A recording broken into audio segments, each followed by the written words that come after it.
and welcome to Zero Tackles Loose Carry. If you're new here, this is Zero Tackles weekly show. We're here every week talking about NRL, everything that happened over the weekend and forecasting into the next weekend. Today, we are joined by NRL commentator Andy Raymond, and we talk about everything that happened in round 5. We talk about everything to come in round 6. We also discuss Kai Pearce-Paul and Payne Haas's contract and what is the future of Golden Point? There's a little bit of a lively debate about that one. It's a very controversial topic. So, massive episode. Let's get to it.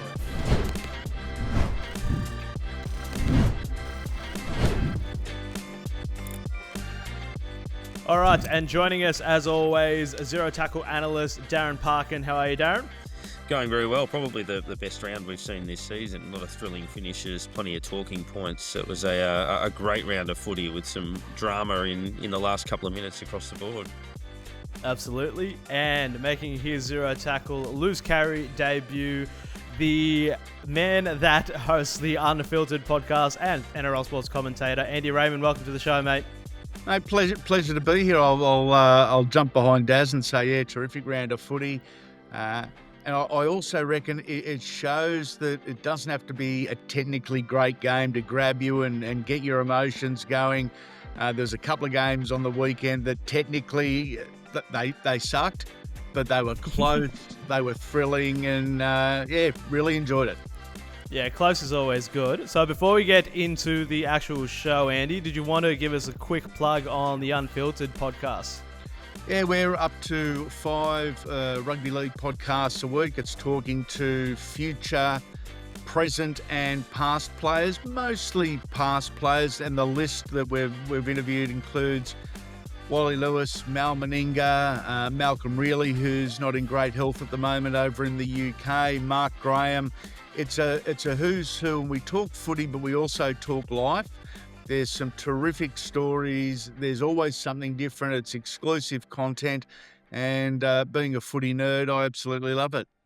Yep, absolutely. It's fantastic stuff. There are a couple of clips from the Legends series on our YouTube channel, but head over to the Unfiltered podcast by Andy Raymond. It's on all the podcast apps and on YouTube as well. So let's just get into it now, the rundown. All right, so first thing on the rundown for today, we're going back to Thursday night, probably the best end to a game we've seen so far. Andy, what did you make of it? Unbelievable end. Again, one of those games that wasn't overly pretty to watch. There was some spectacular individual stuff. There's concerns for both coaches, I think, moving forward, and a huge concern for the Sharks in 2 areas, I think. Nicho Hynes.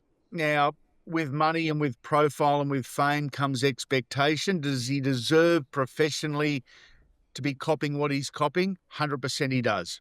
Unfortunately, Nico's one of those guys that cops a lot of personal grief, name calling, etc. on social media, which I don't tolerate, I don't get, I hate. No one deserves that. But he's under the spotlight at the moment. He looks nervous. He doesn't look confident, and as a result, his football is certainly not where it needs to be. I also think, I'd be interested to get Daz's reaction to this, I actually think Cronulla's forwards have gone backwards with the arrival of Aden Fanua-Blake. They are weak in the middle, full stop, and when the middle doesn't work, nothing else works, and the win doesn't happen. Work that out.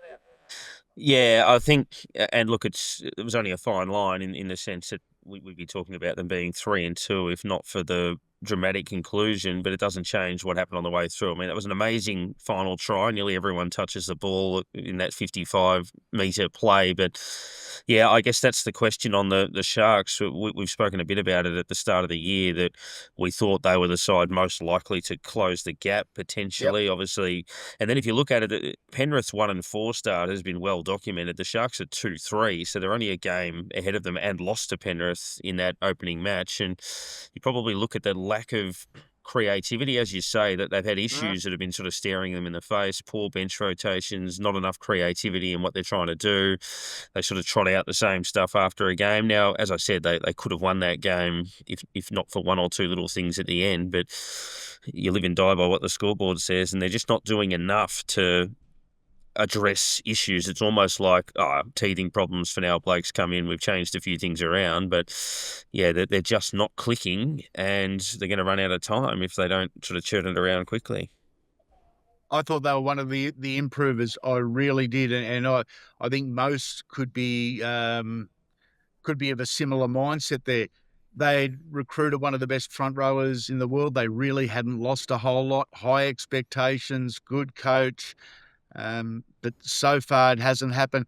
Weird one in this one for us punters. I had a very, very random 4-legger, and the last leg was Sebastian Kris to score a try, and he was the try scorer in that final play. So, win for the good guys. I can't imagine the amount of noise you would have been making when you saw that final play unfold, Andy. Ridiculous. And I was in a Mackay pub and thoroughly enjoying myself. Let's put it that way. Well, everybody is talking about that final try, but what do you make any of the Canberra Raiders just in general so far this season? They've been a little bit inconsistent, let's say. Yeah, they have been a little inconsistent. They haven't excelled and they haven't completely canned. And not all clubs can say that already after just 5 rounds. Ricky Stewart's got a really young footy club. They're going to have some fair highs, but they're going to have some debilitating lows over the course of the season because it's hard as a young man to be mentally and physically up for so long. There'll be some crashes later in the year, but the Raiders, they need those 2 points like they got on the weekend. They need to be scraping by the little wins when things are good. Yep. Absolutely. So interesting stuff for the Raiders and the Sharks. We'll probably get into a bit of the Sharks later on, but let's move ahead now to, cast our eyes back to Friday night. Rabbitohs taking on the Roosters. Rabbitohs got over them by 6 points. Darren, Latrell was back and he was in some pretty good form.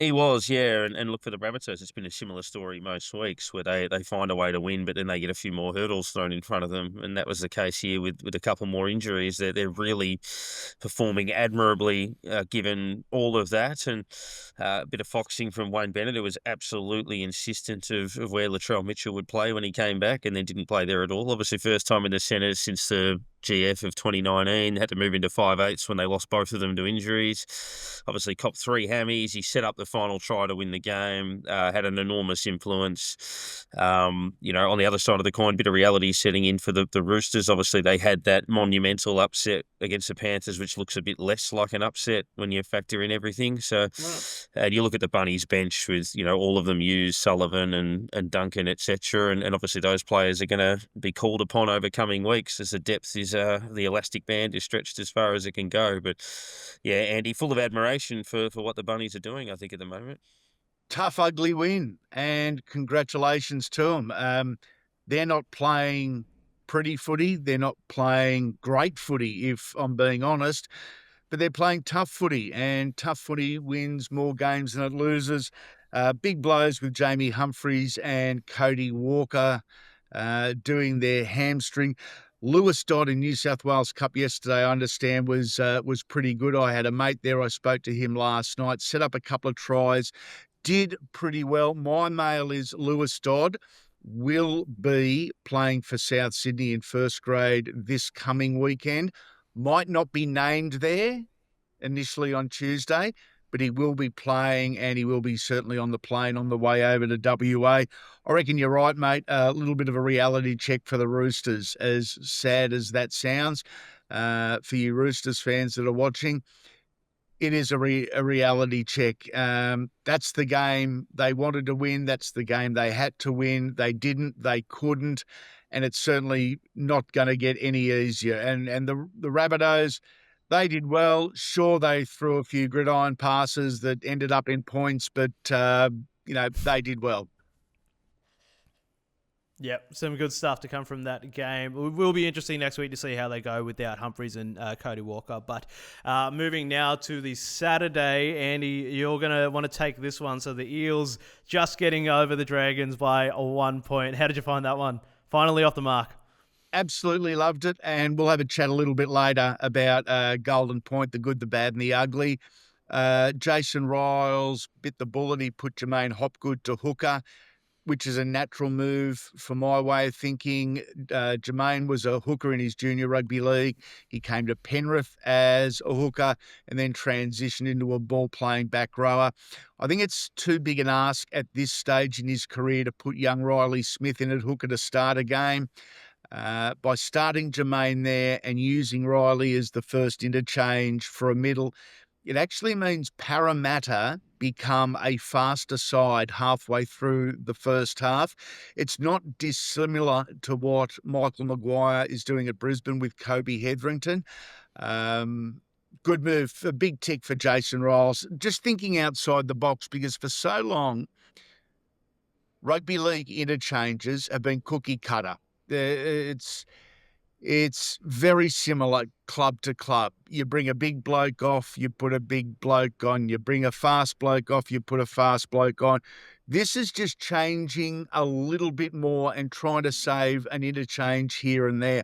I was wrapped for Zach Lomax. Hasn't his game lifted in 2 years? He went back to reserve grade at the Dragons, has since played for his state, played for his country. He has been Parramatta's best every week this year.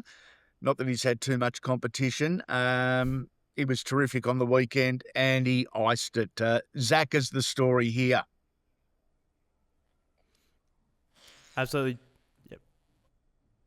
Yeah, it's an impressive way to get off the mark. And as you say, that there's a lot to take from this contest from both sides of the coin. I know Scotty, if he was here, would speak about that frustration that came out of the Dragons' performance. But a glimpse of both sides of the coin for Para, obviously, what they lost with Gutherson, what they've got with Asire as well, threatening on both sides and getting the job done. And to come from 8-20 down to snatch that first victory, I think is a real character boost for them. And hopefully for their sake, they can build some momentum in what was anticipated to be a challenging year and has been so far. Look, I don't like throwing stones, but I also don't like hiding things. The Dragons' halves exposed badly against Parramatta. I've said for a couple of weeks, they are simply too slow. Their game management is poor and their errors just as bad. Kyle Flanagan, Lachlan Ilias as a combination aren't the answer. And to be honest, I still don't know if either guy is the answer individually. So a really tough time coming up for the Dragons. I wouldn't be surprised if over the next fortnight there's a bit of soul searching and some serious positional changes happening at the Red V. Well, I've got you, Andy. So each week we've probably had a Para fan on, and I find Para fans quite fascinating. So in terms of your expectations coming into this year, what did you have for Para, and how do you think it's playing out so far? I'd love to tell you I think they're going to win the premiership every year, but that'd be a porky. I don't think they're a top 8 roster. Now, we can dissect the game any way we want, and we can dissect the season any way we want. Supercoach, statistics, all these things create conversation. One thing wins more games than not, and one thing wins premierships, and that's the best roster. It is as simple as that. So if you look at the side with the best roster, they're going to be your odds-on favourite, and that's been Penrith for the last couple of years. Parramatta, I don't think, has a top 8 roster. That is said respectfully. I don't think they're a top 8 roster. As a result, I don't think they're a top 8 footy side this year. I think there needs to be some personnel changes. That will come under a new coach, but I don't think 2025 is the year. Yep, it's that seems to be the story. All right, moving forward now. So Saturday night, Broncos taking on the West Tigers, Darren. So Broncos got up by, I think it was 22 points in the end. They're looking like genuine premiership contenders. Yeah, they are. I mean, last year looking more like the aberration that came off the back of the horrifyingly painful grand final defeat they had the season before. But, they haven't really put a foot wrong apart from round 2. I think they're a little bit scrappy. But and the Tigers have been pretty solid over the first months, could have won every game. So to pull them apart in the manner that they did was pretty important. The Tigers aren't the basket case that they have been in recent times. They look like they're going to challenge a few teams. So that was a good result. Obviously, they had a couple of little injury niggles. Reynolds with the hammy on the conversion, but he spoke about being confident that it was a twinge and he might be able to get up. So that there's some positivity that come out of that.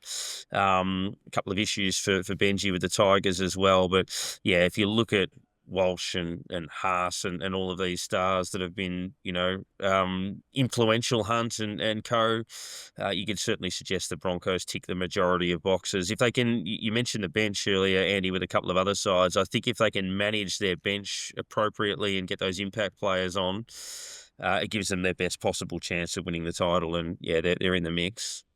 Fully agree. Loved watching Adam Reynolds and Ben Hunt over the last 3 weeks. It's like watching 1980s football with the chip and the chase and the regather and the try. It's something that went out of the game because it's seen as low percentage play by a lot of the coaches. I think Michael Maguire has given somewhat of a free rein to Ben Hunt and to Adam Reynolds, who are both high footy IQ brains. If the defence is rushing you, and the fullback is back, there is a natural hole right in behind. And I thought it was terrific watching the chip and chase, the regather and the try. I'm going to toss one up here for State of Origin because it's April. It's about the time we start mentioning State of Origin.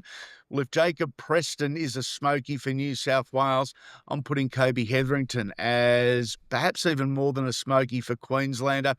I think he is just tailor-made for that arena. He's a tough kid. He hurts people when he hits them, and he did that in the opening tackle on the weekend and set the tone for the Broncos. But a good win for Brisbane and a much-needed one at home.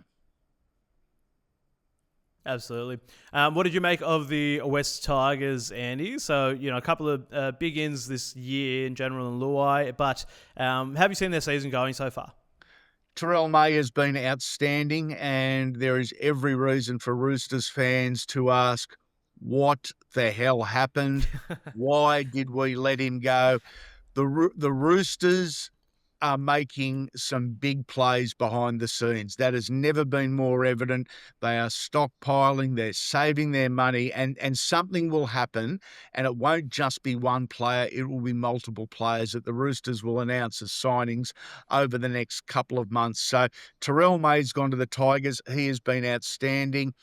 Jerome Luai, I'm not going to say he's been outstanding because his stats say he hasn't been outstanding, but what he has done, he has taken the focus away from the young kid, Lachlan Galvin, who just because Jerome is there, Lachlan has had less eyes, less pressure on him, and as a result, he's been playing well. So I think they've been good without being great, but once again for the Tigers, and I'm wrapped they're going better, and I'm wrapped their fans are optimistic. But the biggest test for the Tigers is going to be 1 or 2 injuries and later into the year. And that's where it is fallen in a massive heap over the last couple of years.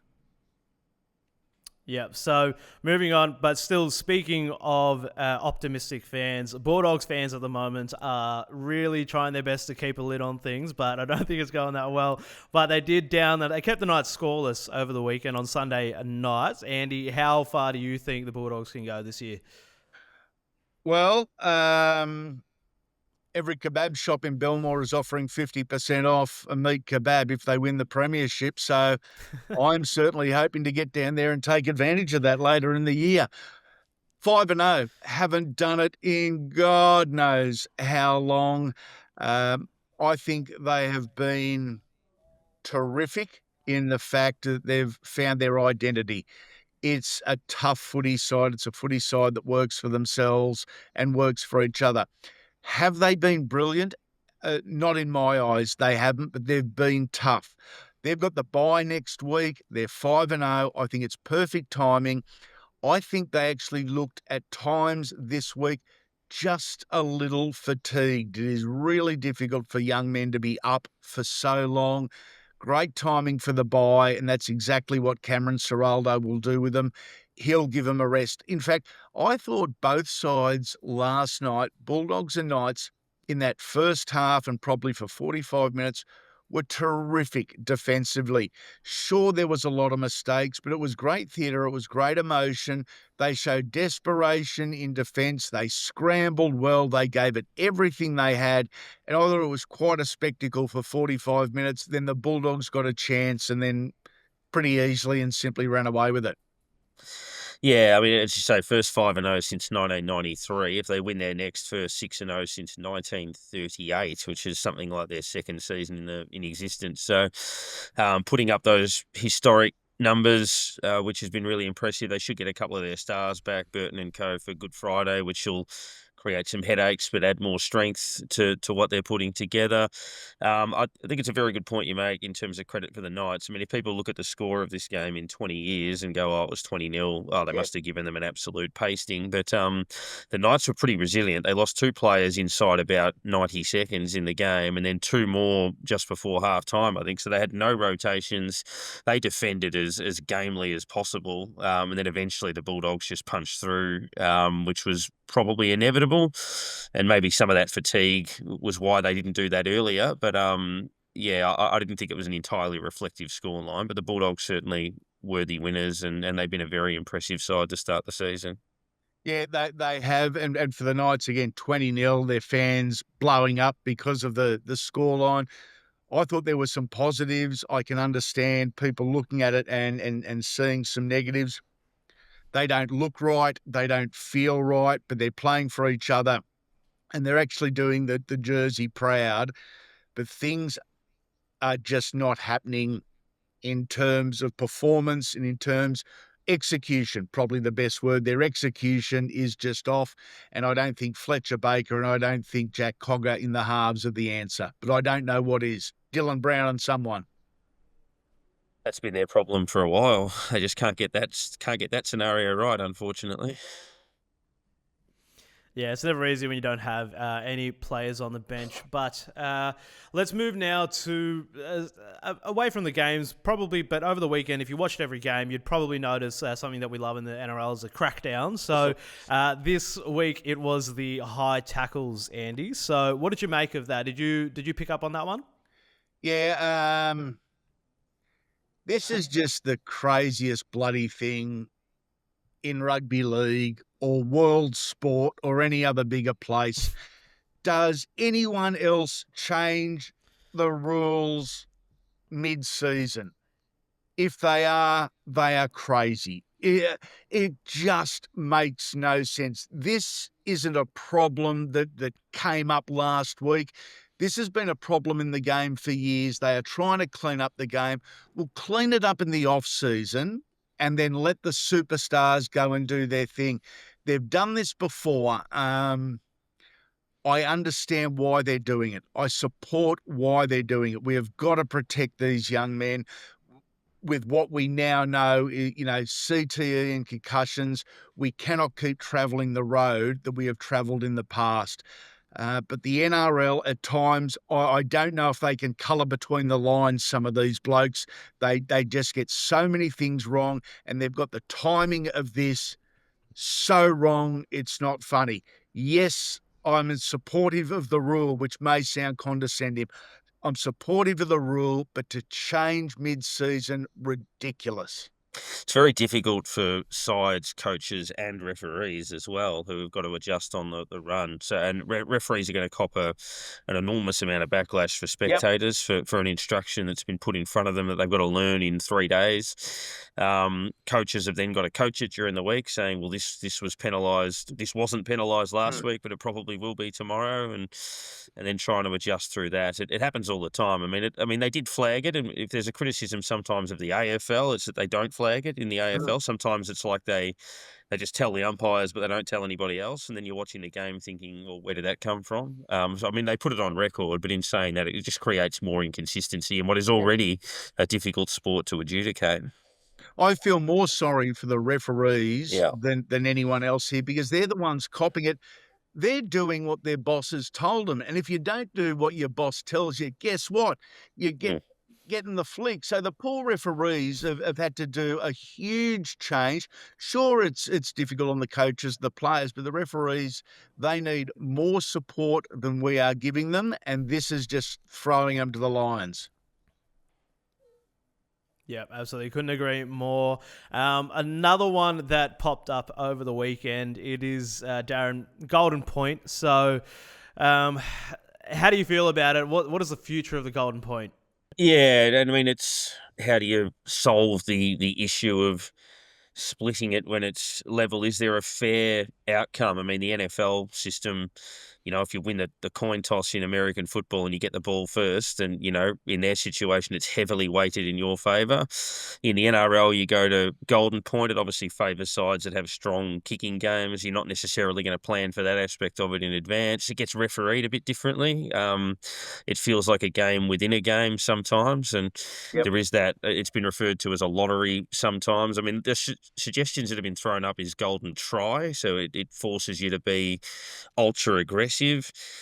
Others have suggested you split the points 1-1 and then you get one additional point if you win the Golden Point. So it does acknowledge the draw, if you will, at the end of the regular time. So I don't think there is a universally fair system, Andy. It's just whether this one is fair enough. Do you feel it's okay? Yeah, I fully agree. This is a really difficult one, and it is so difficult in the fact I can be persuaded either way depending on who I'm talking to. At the base of this, I think Golden Point is entertainment plus. I think it is thrilling. You don't have to support the teams involved to get engaged with it, and I think that's what we should be looking for as a game. However, undue pressure on the referee, and as a result, the referee reacts and officiates differently because he doesn't want bricks being thrown at him as he walks off the field. I would like to see golden try and see where that goes. I think golden try could have actually, over the last few years, be it pre-season or be it games that didn't have a bearing on the finals late in the year, I think golden try could have and should have perhaps been trialled. We've been talking about this for a long time. I think golden try is certainly worth a look. I really do. Yeah, absolutely. It's these things are always they're not a problem until they happen, but then they happen every year. So yeah. All right, moving on to another problem and a different one. This one, Andy. So, State of Origin's we got 2 games, this week being played in Perth. State of Origin being played in Perth this year, but the WA Premier Roger Cook has claimed the NRL has treated WA like a cash cow. So, what does that mean for the expansion team that's meant to be coming in for Perth? I think the handbrake has well and truly been slammed on Perth Expansion at the moment, initially by the NRL, who went and played hardball with the WA government, and Roger Cook has turned around and said, okay, 2 can play that game. We're going to make it difficult for you. Now, what has been overlooked in a lot of this, especially from News Limited sources, is PNG is confirmed to be the 18th side. 18 sides means 9 games per weekend. That gives an extra television and radio advertising slot for our broadcast partners. Therefore, the price goes up, the price the NRL can sell the commodity for. So if you look at it like that, the NRL still gets the extra money from the 18th side. So why do we need a 19th side straight away? Why do we need Perth straight away? The answer is we don't, because it doesn't change the mathematical dynamics of the equation that's going to be coming up in a couple of years. I think a smart move may well be revisiting Perth and then having a look at New Zealand for teams 19 and 20, 3 or 4 years down the track. That said, there is not enough talent for 17 sides, let alone 18, let alone 19 or 20. The talent pool is as shallow as it has ever been that I can remember in rugby league. As a result, there is a huge gulf between the best and the worst sides and the best and the worst performances. I don't think a Perth NRL side is going to happen anytime soon, but I wouldn't be surprised if it was headlines all around the country tomorrow. You never know what's going to happen when you've got politicians involved. Yeah, and the bottom half a dozen players on every roster as well. And, fans don't necessarily like bias because of what it does to the ladder when you look at it. Yeah. One side's played less than the other, and that's what odd numbers does. And, excuse me, speaking from someone in Melbourne, you contrast what they did in Melbourne in the two sports between the Melbourne Storm and the Melbourne Rebels in Union, and how essential it is to get it right. I mean, obviously the Melbourne Storm, they got it right. It was embraced. They were successful. Their culture was strong. The Melbourne Rebels, it didn't happen that way for whatever reason in terms of hitting the ground running, recruits, culture, and that was a failure. So if you are in an expansion market, and they love their sport in Perth, just like they do in Adelaide and Melbourne, but do they want a little or do they want a lot? And if they want a lot, you've got to absolutely nail it to bring them along. I mean, and I think the Storm and the Rebels are a very much a contrasting example of what happens when you get it right and get it wrong in a city. Yeah, good call, mate.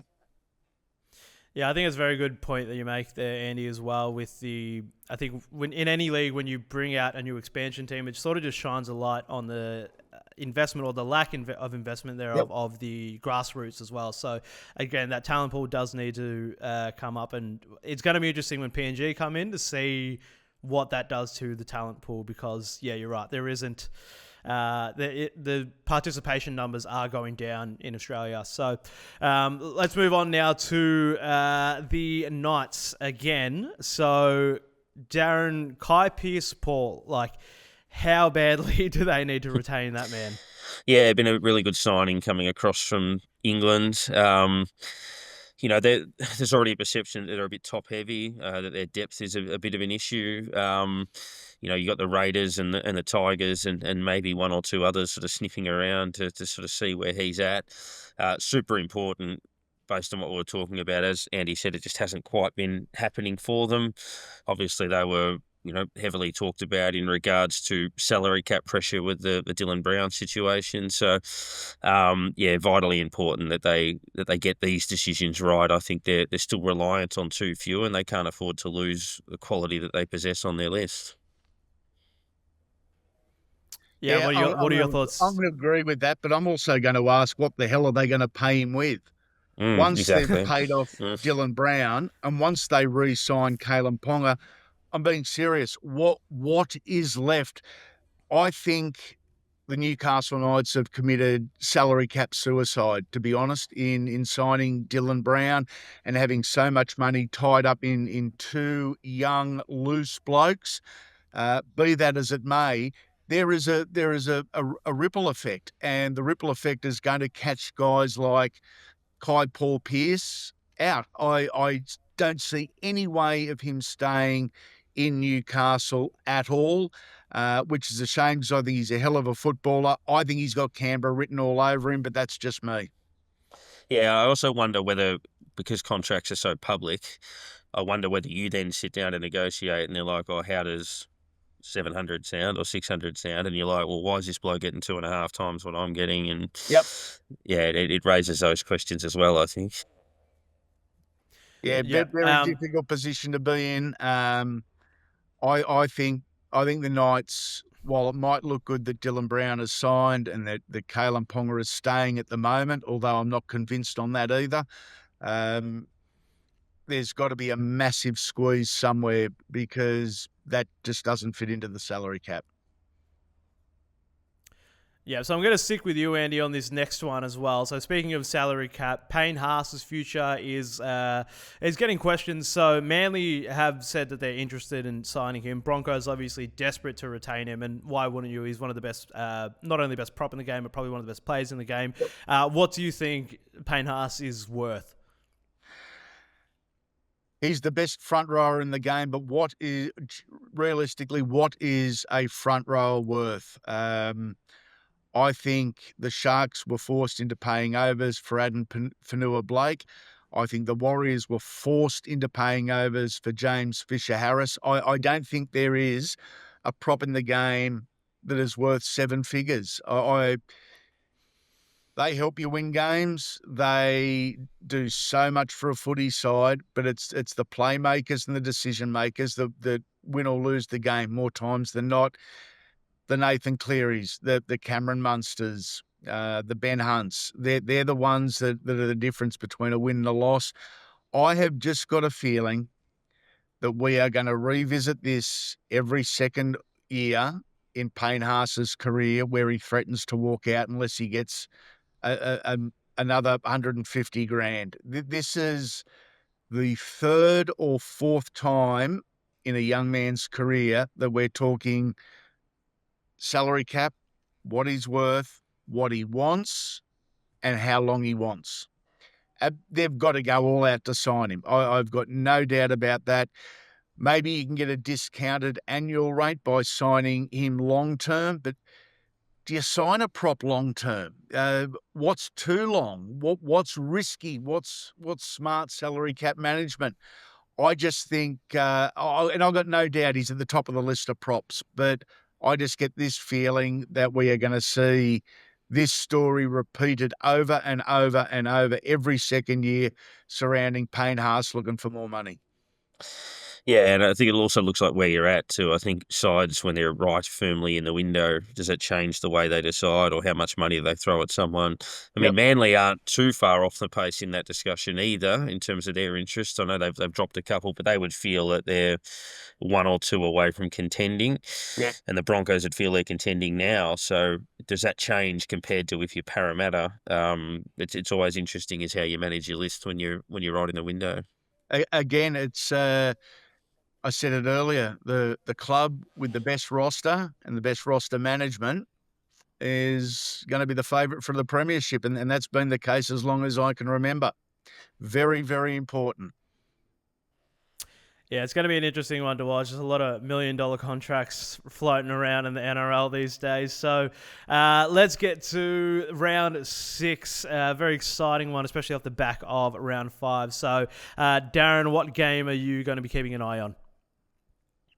Yeah, there's certainly a few to stand up for. I know Scotty, when he was sending through his thoughts beforehand, suggested Dolphins-Panthers. It was one that he was really keen to look at, and I'll pinch that off him with reference to another one as well. But Panthers, 5 in a row would be unthinkable, and the Dolphins, it's been a pretty tough start for Wolf and Co. there this season. So really intriguing as to which way that card falls. And I'm always keen to watch the Bunnies with their injuries. I still think there's improvement in them, but they've certainly outperformed expectation. Cowboys can be high scoring and dangerous. So curious as to that game, which is being played in Perth. So that adds another layer to it, Andy. But I think you've got your eyes on what should be a blockbuster. I reckon it's a beauty, and this one's in Perth as well. It's the first of the 2 Perth games. The Sharks and the Seagulls. How could you predict what will happen here with any great certainty? The Sharks, 10th on the ladder, the Eagles 6th, both coming off really average performances. It's going to be a long week for both these sides. The bottom lip's out. They're having a bit of a sook about the weekend because they didn't play well. They're going to jump on the plane and head all the way to Perth. There's going to be a lot of sponsorship, a lot of advertising, a lot of promotion in the last couple of days over in Perth for the clubs and for the NRL. From a punting perspective, I'm steering well clear of this one. I want nothing to do with it. The Sharks and the Eagles, really, really important, this one for me. Yeah, absolutely. I'm going to be looking forward to seeing the Wars back in action. They had the bye last week, but they were coming off, I think, 2 wins in a row at home, and then they're going to be travelling to Melbourne for the only time this year. So it's going to be an interesting watch to see how they recover from that bye. It's always an interesting one after a bye. So that is it for today. Thank you so much, Darren. Thank you so much, Andy. Let's get another plug in for Unfiltered. Where can people find the Unfiltered podcast, mate? Andy Raymond Unfiltered on all podcast apps, Apple, Spotify, you name it. This week we've got a young bloke who turns 50 on the podcast for the first time, the great Canberra Raider Simon Wolford, Chris Anderson, and also Ben Ross. A huge week coming up. Some never before heard stories. If you're a footy fan, you'll bloody love it. Beautiful stuff. Love your work, fellas. I'd love to have you on again, Andy, and we'll catch you next week. Thank you.